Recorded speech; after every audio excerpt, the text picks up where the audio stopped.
So I'd like to begin this morning. Oh, there's a lot of love going on. I see. You all are not ready to, you're not ready to quit hugging yet, are you? Okay. The ministers are usually the last ones to sit down, I noticed that. So, this is the story of the atheist and the bear. An atheist was taking a walk through the woods. What majestic trees, what powerful rivers, what beautiful animals, he said to himself. As he continued to walk alongside the river, he heard a rustling in the bushes. Turning to look, he saw a 7-foot grizzly bear charging towards him. He ran as fast as he could. Looking over his shoulder, he saw that the bear was closing on him. His heart was pumping frantically, and he tried to run even faster. He tripped, fell on the ground, which somehow always happens in these stories. I'm not sure why. And he rolled over to pick himself up, but he saw the bear raising his paw to take a swipe at him. At that instant, the atheist cried out, "Oh my God!" Time stopped. The bear froze. The forest was silent. And then a great light shone upon the man, and a voice came out of that light saying, "You deny my existence for all these years, teach others I don't exist, even credit creation to a cosmic accident? Do you expect me to help you out of this predicament? Am I now to count you as a believer?" The atheist looked directly into the light and said, "It would be hypocritical for me to suddenly ask you to treat me as a believer now, but perhaps you could make the bear a believer, thinking that this might cause the bear to be merciful and kind." "Very well," said the voice. The light went out, the sounds of the forest resumed, and the bear lowered his paw, bowed his head, and spoke, "Lord, bless this food for which I am about to receive, which I am truly grateful."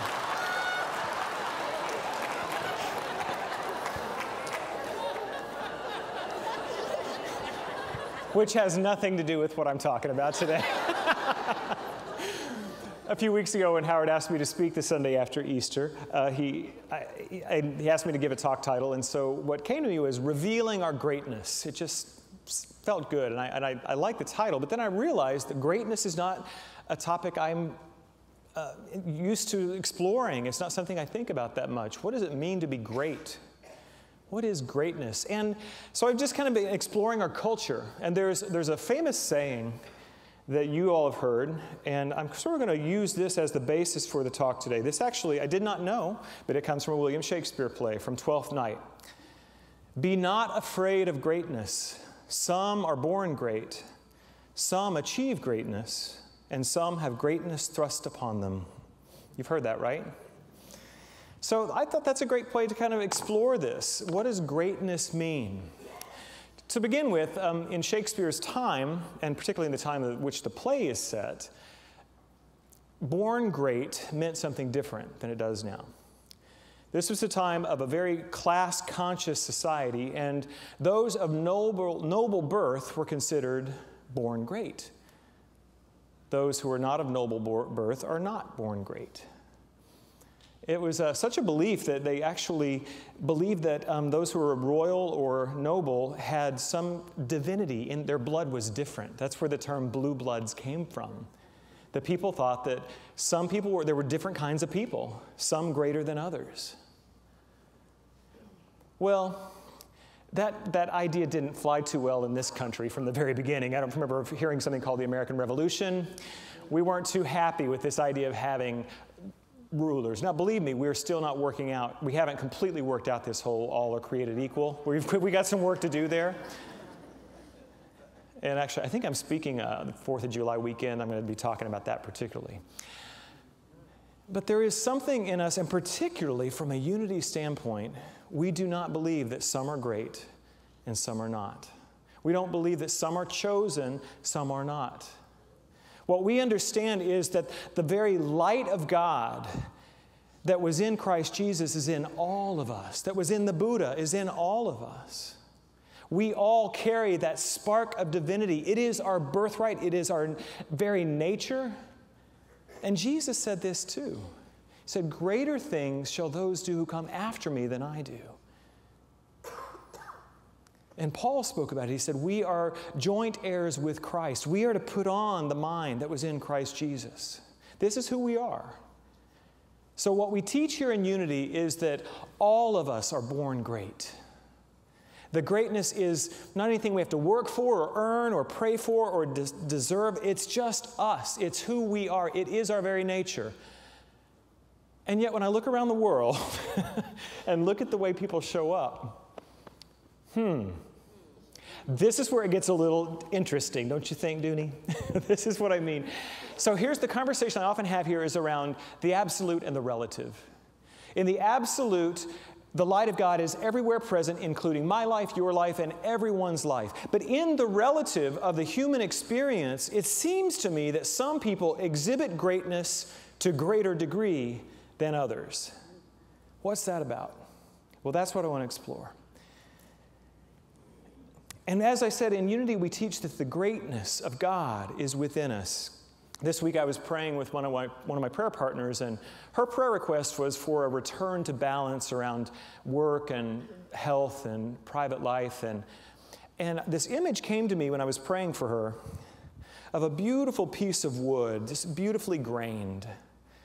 And I saw that as she was doing her spiritual work and setting this intention, and we were praying, that everything that was covering the beauty of the grain of that wood was simply being removed. Like dirt and grime, old layers of paint and varnish. Anybody ever done any restoring of furniture? Have you ever had that experience of like clearing something that's on a beautiful piece of wood? I know most of you may not be able to see it, but if you notice the wood on the steps, the whirls and swirls and the lines, it's beautiful. And this image has really been with me all week about our greatness. You know, that beautiful pattern does not exist only on the surface. It goes all the way through the wood. And this is what is true of our greatness, that the beauty, and the other thing I've noticed is that the thing that makes it beautiful is the light and the dark and the interplay. None of us are pure as driven snow, nor are we intended to be. We do have darkness and light. We do have places where we know our truth and places where we forget our truth, and this is the relative, this is the human experience, and God causes all of this to work together for great beauty. And our work is to remove anything that is occluding it, remove anything that is covering it. And you know what it is? The things that are covering the beauty of our being, false beliefs, limiting ideas, misplaced identities. We don't know who we are sometimes. And this is our work in spirituality, particularly in unity, is that we release the limiting ideas so that the greatness of our very nature can be revealed in our work, in our families, in our parenting, in our church. It's a great place for us to reveal the fact that we are all born great. But as I said, I've noticed that not all act great. Some achieve greatness, some are born great, some achieve greatness, and for this part, I want to go to a rock star Sufi mystic poet of the 14th century, Hafiz. He says this: "What is the key to untie the knot of your mind's suffering? What is the esoteric secret to slay the crazed one to slay the crazed one whom each of us did wed, and who can ruin our hearts and eyes' exquisite and tender landscape? Hafiz has found 2 emerald words that restored me, that I now cling to as I would the sacred tresses of my beloved's hair. Act great. My dear, always act great. What is the key to untie the knot of the mind's suffering? Benevolent thought, sound, and movement." The crazed one with whom we did wed, he's talking about our ego. It's that egoic, craving mind that just is always trying to get what it wants, to cheat, steal, bargain, and do whatever it can to get what it wants, significance, power. It's gluttonous. It's insatiable. And the way to move past that, that's the thing that occludes who we truly are. That's the thing that stands in the way of the beauty of our soul. And Hafiz is saying that the way to move past it is to act great. achieve greatness. Choose great things. Choose your behaviors, your words, your thoughts to align with the truth of your reality, rather than choosing to believe the lies that you've been told about yourself, the lies that you yourself have told about yourself. To achieve greatness. It is much easier to say than do. I'll just say that. This is a great quote from Theodore Roosevelt. How many know Brene Brown and her work? Daring Greatly is her newest book. I think it's her newest. She may have another one since then. But a wonderful U of H professor right here in town. She's a social work professor, has become quite well known in the world of self-help, and mostly through her work around authenticity and vulnerability.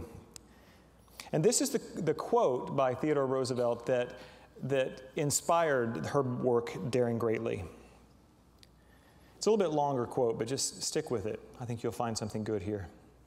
It is not the critic who counts, not the man who points out how the strong man stumbles, or where the doer of deeds could have done them better.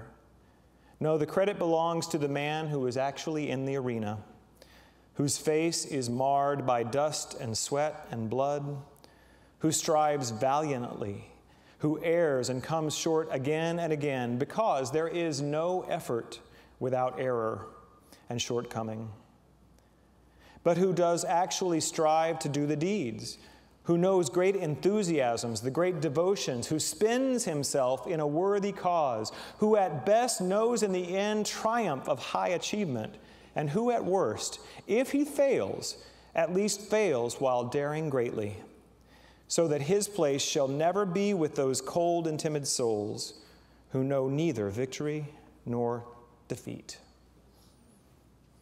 So what Theodore Roosevelt is telling us is that to be great requires great daring, great risk. What if it doesn't work?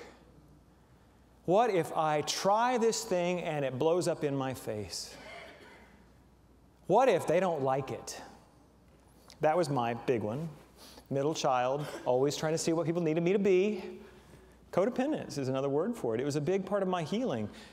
To learn that my authentic gift is asking for its expression, and sometimes people don't like it. And to be true to myself, even when I meet with disapproval.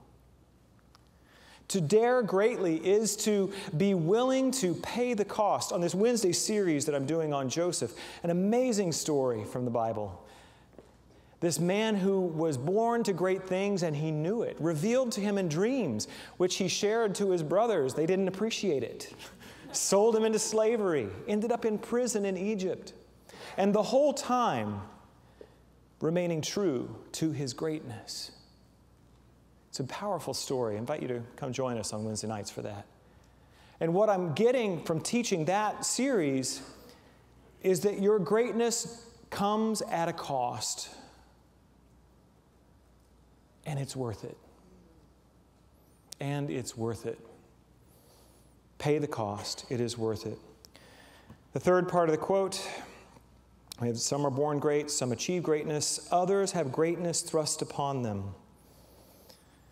If you think about born great as being, we're great by nature, this is the part we're great by nurture, maybe. Our circumstances, our situation, life has arranged itself in front of us so that we have opportunities to step into greatness. That's what I think this means, to have greatness thrust upon them. To be the right person at the right time with the right gift and to pay the cost and say, yes, I will offer my gift into this situation. You know, someone who comes to mind with this was Mayor Rudolph Giuliani after 9/11. I may not agree with him on everything politically, but I watched the way he stood up, the way he became this focal point in the midst of great tragedy. He was up to the task. It was a beautiful thing to see. That's and it doesn't have to be that grand. But the great ones are those who see the need and offer their gift into it. It's responding to what's coming. We have some great people in our church. A few years ago, 2 or 3 years ago, there were 6 or 7 people who saw There was great need in the city of Houston, and they didn't feel like Unity was doing enough. They said, we need to be more involved out there, helping, offering our gift into the city of Houston, being a better citizen of Houston. And so they gathered together and they prayed and they talked about it. And then this didn't come from the staff, this didn't come from the ministers, this came from you. People like you, who's part of this church. And unity in the community was formed. Did this church-wide survey. They decided through your feedback was to focus on 3 areas in Houston: homelessness, hunger, childhood advocacy. And they're doing the work. They are putting socks and shoes on their faith, and they're feeding people, helping people become housed who have no homes, speaking for those who no one will speak for them. It's amazing what is happening because they saw the need and offered us the opportunity. Last year we did a thing with the Houston Food Bank. We had 70 volunteers here feeding hundreds of people right here in our neighborhood. That's what I'm talking about. That's what greatness is about. It's being willing to act greatly for what's needed right now. But the truth is this.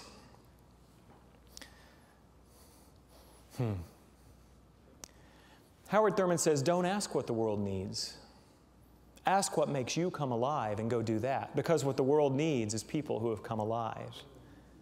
Because I don't know if you've noticed it, but our world needs everything. Everything. What we need is for all of us to come alive with the greatness that we are and begin to give it into our experience, into our families, into our church, into our communities.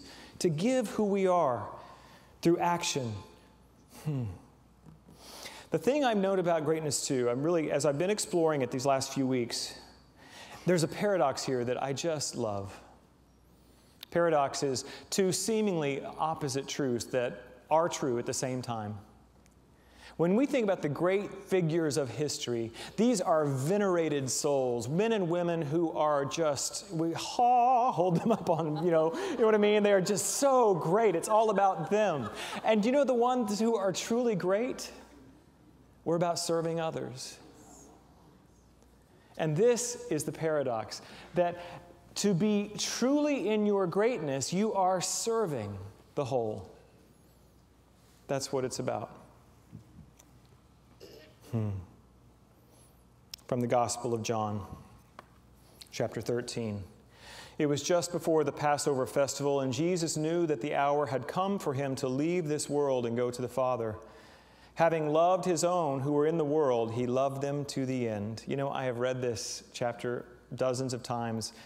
That sentence I had never seen before. Having loved his own who were in the world, he loved them to the end. And that beautifully sets up what happens in this story. So he got up from the meal, took off his outer clothing, wrapped a towel around his waist. And after that, he poured water into a basin and began to wash his disciples' feet, drying them with the towel that was wrapped around him. And he came to Simon Peter, who said to him, "Lord, are you going to wash my feet?" And Jesus replied, "You do not understand now what I'm doing, but later you will understand." "No," Peter said, "you can never wash my feet." And Jesus answered, "Unless I wash you, you have no part with me." "Then, Lord," Simon Peter replied, "not just my feet, but my hands, my head as well." And Jesus answered, "Those who have had a bath need only to wash their feet. Their whole body is clean, and you are clean." And when he had finished washing their feet, he put on his clothes and returned to his place. "Do you understand what I have done for you?" he asked them. "You call me teacher and Lord, and rightly so, for that is what I am. And now that I, your Lord and teacher, have washed your feet, you also should wash one another's feet. I have set you an example that you should do as I have done for you." A little context. They had no showers in that time. They had no cars. They had no paved roads. People got where they were going by walking on dirt paths and dirt roads and stone streets. And so when they would visit a home, the first thing that would happen was the lowest servant of the household would come and wash the feet of the visitor. This was common practice. And for Jesus, the venerated teacher, beloved by his disciples, in a holy, it was the Seder, it was the sacred meal, to take off his robe, put a towel around his waist, and get on his hands and knees and wash the feet of his disciples. I don't think we can really understand the humility of that act,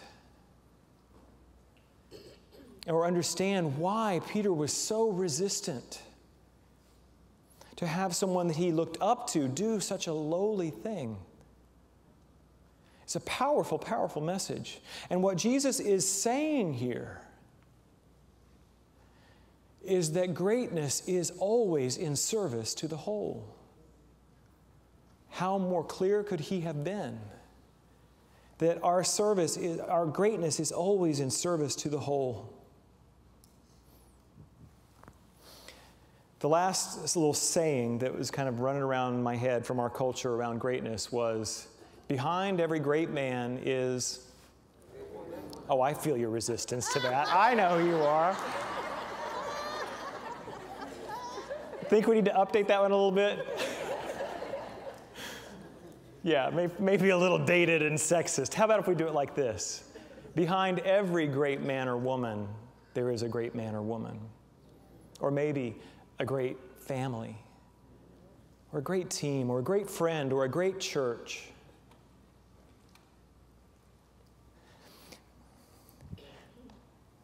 Greatness is always in service. Greatness is always in service to the whole. I have a little story I want to share. And it is about my calling and my purpose, and I'm not trying to set myself up to be great. I just want to give you my experience of how what I love has turned out to be what my calling is. A few years ago, for many years, I wanted to be a rock star. I don't know if you knew that, but I used to sing. I used to sing in piano bars and kind of yelling, and Billy Joel and Elton John at the piano, and it was a lot of fun. And I had this weird idea. It was like an intuitive thought, and I never told anybody about it. But I knew that I was going to get a big break when I was 35. And I started when I was 22, so it was, you'd think I'd want that big break much sooner. But I just had this thought, when I'm 35, I'm going to get my big break. And I struggled, I've said it before, but I actually found my way into New Thought churches through the bar room door. I was singing at a bar in Dallas, and this minister comes in looking for someone to sing at his church. And I thought, what kind of a minister goes to a bar? And I thought, this may be my church.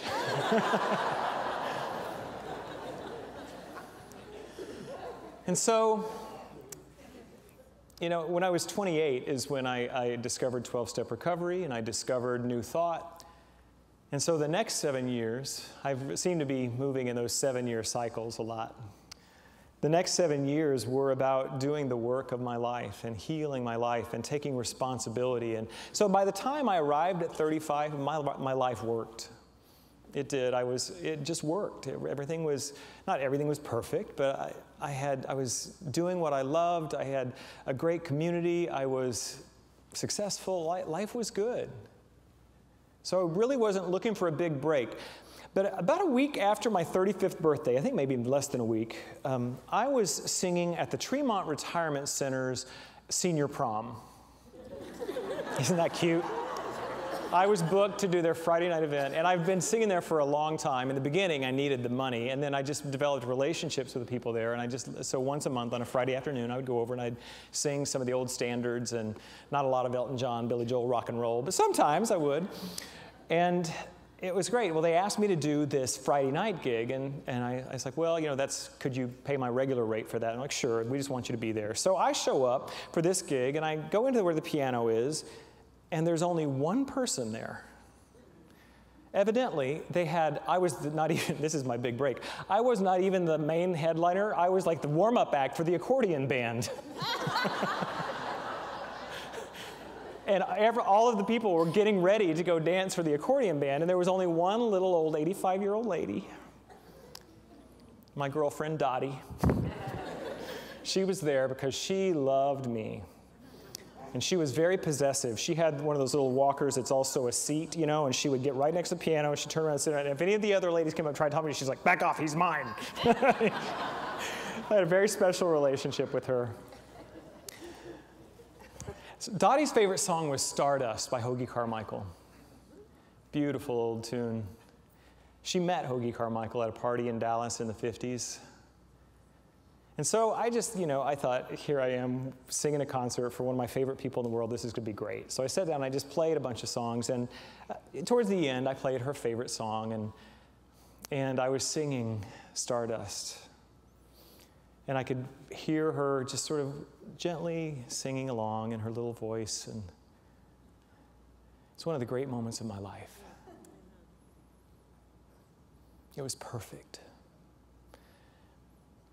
I don't know really how to describe it in words, except that somehow, using my gifts, I had created this like bubble of golden light, love, energy around the two of us, and we were so connected. It was perfect.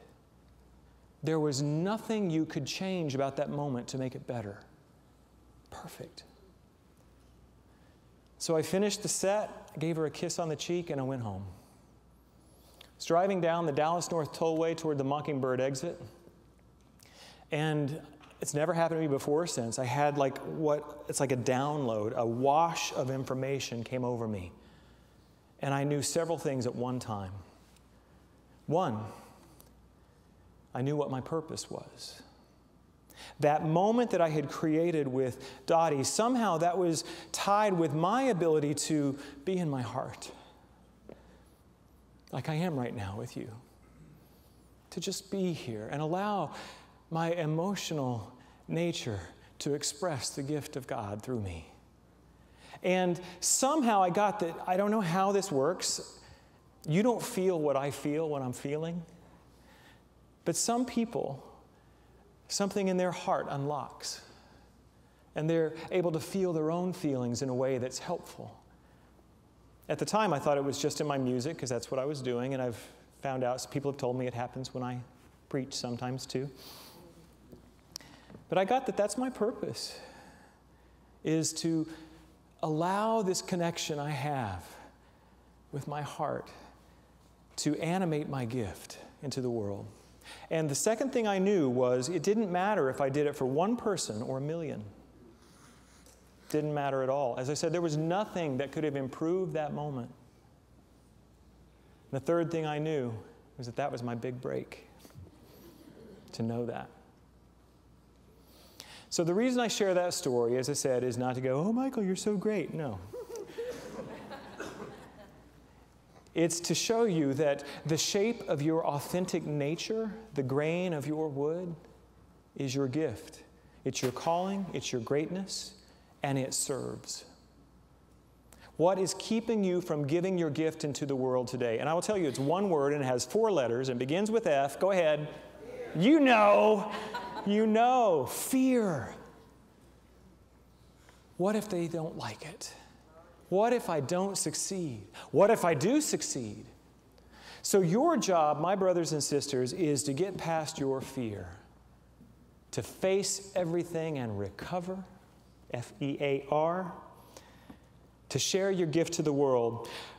What I want to call us all to do is to serve one another in humility, in authenticity, and reveal our greatness to the world. I love you. God bless you.